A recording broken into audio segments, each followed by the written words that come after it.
बांग्लादेश में रहमान सरकार यानी कि तारिक रहमान बांग्लादेश में नए प्राइम मिनिस्टर बनने जा रहे हैं।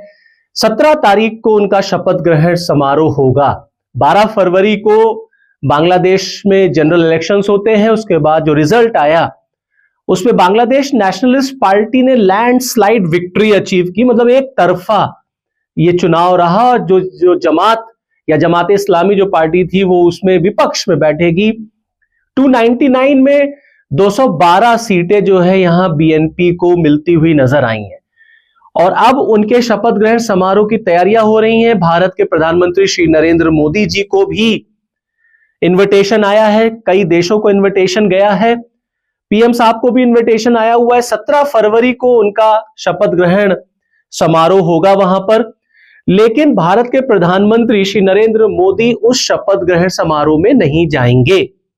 अब क्वेश्चन ये उठता है, फिर कौन जाएगा? भारत की तरफ से कौन जाएगा? और जैसा कि मैंने आपको बताया कि भारत के साथ साथ कई और देशों को भी इनविटेशन दिया गया है। टोटल 13 देश है इंक्लूडिंग इंडिया। टोटल 13 देश हैं, आप देख सकते हैं। सऊदी अरेबिया है, तुर्की है, पाकिस्तान है, कतर है, यूएई है, श्रीलंका है, मालदीव्स है, मलेशिया है, ब्रुनई है, भूटान है, चाइना है, नेपाल है और इंडिया है।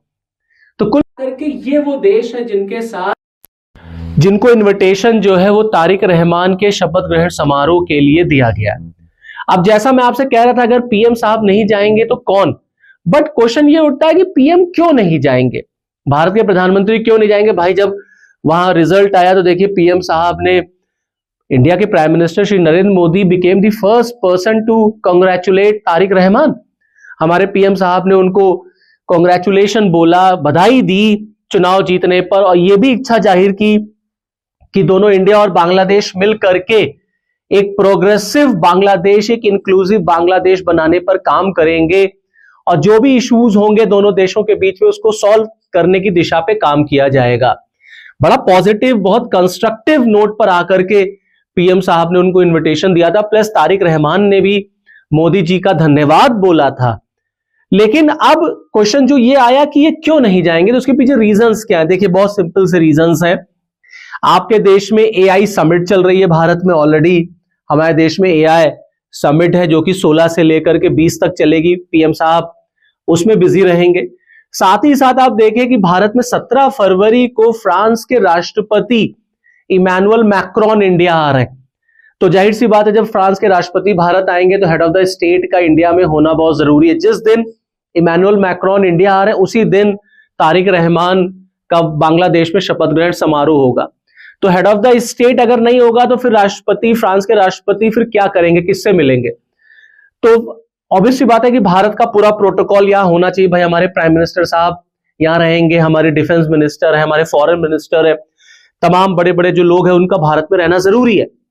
तो कहने का मतलब यह है कि प्राइम मिनिस्टर साहब ऑलरेडी बिजी हैं अपने प्री शेड्यूल्ड फंक्शंस में। तो अब यहां पर जो न्यूज निकल के आई है वो ये है कि ओम बिरला जी भारत को रिप्रेजेंट करेंगे तारिक रहमान के शपथ ग्रहण समारोह में। तो ओम बिरला जी जाएंगे इंडिया की तरफ से और भारत का रिप्रेजेंटेशन बांग्लादेश में होगा। अब ओम बिरला जी, ठीक है गवर्नमेंट नहीं जा रही, पीएम साहब नहीं जा रहे, तो उन्होंने ओम बिरला जी को डेजिग्नेट कर दिया कि आप जाएंगे, इंडिया को वहां पर रिप्रेजेंट करेंगे। वो भी इसलिए भी क्योंकि बांग्लादेश हमारा जस्ट पड़ोसी मुल्क है और अगर बांग्लादेश में इलेक्शंस के बाद कोई नई सरकार बनी तो ऑब्वियस सी बात है इंडिया उसे वेलकम ही करेगा। तो एक फ्रेंडशिप जेस्चर के फॉर्म में इंडिया जो है वहां पर अपने आप को प्रेजेंस शो करेगा, अपनी प्रेजेंस वहां पे शो करेगा। हाँ, पीएम नहीं रहेंगे, हमारे विदेश मंत्री नहीं रहेंगे, ओम बिरला जी रहेंगे।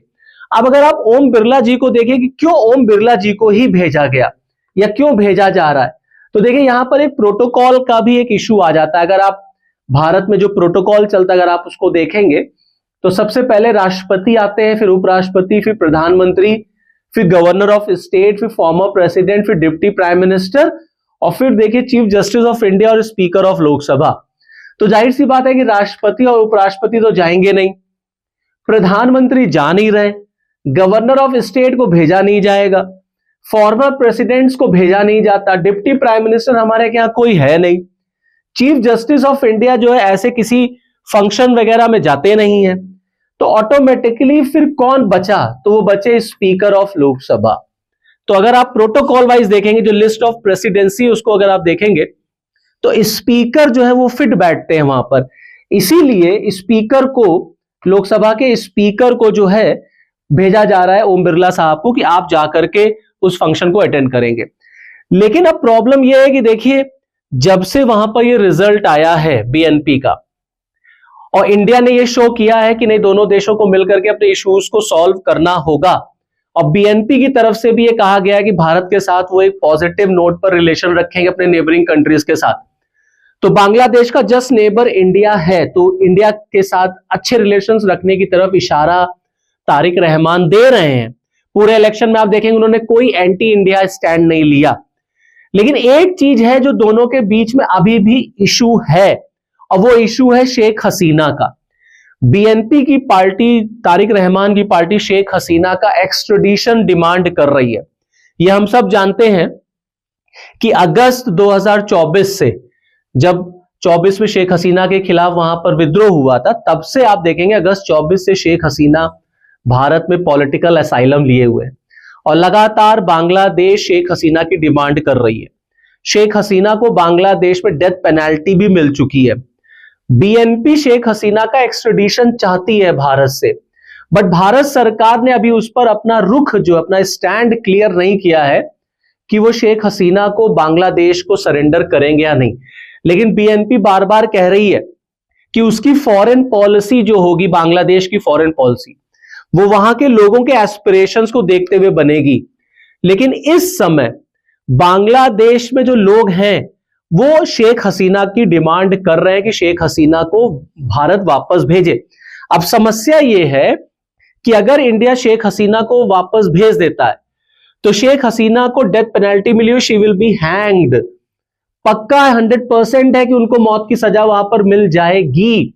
भारत सरकार ये नहीं चाहती है, इसीलिए गवर्नमेंट ऑफ इंडिया ने अभी इस पर कोई अपना स्टैंड क्लियर बहुत ज्यादा नहीं किया है, और हम रुक रुक के, फूक फूक के कदम चल रहे हैं कि एक बार वहां शपथ ग्रहण समारोह हो जाने दिया जाए, नई सरकार सत्ता में आ जाए, Tarique Rahman as a prime minister वहां आ जाए, फिर हम इस पर बातचीत करेंगे, और जो भी इश्यूज होंगे उसको बैठ करके सॉल्व करने की कोशिश की जाएगी, और एज पर द लॉ चीजों को काम किया जाएगा। इसीलिए India is not in hurry to just give Sheikh Hasina back to Bangladesh. But हाँ, ये है कि बांग्लादेश की तरफ से डिमांड की जा रही है, और ये एक इशू बना हुआ है।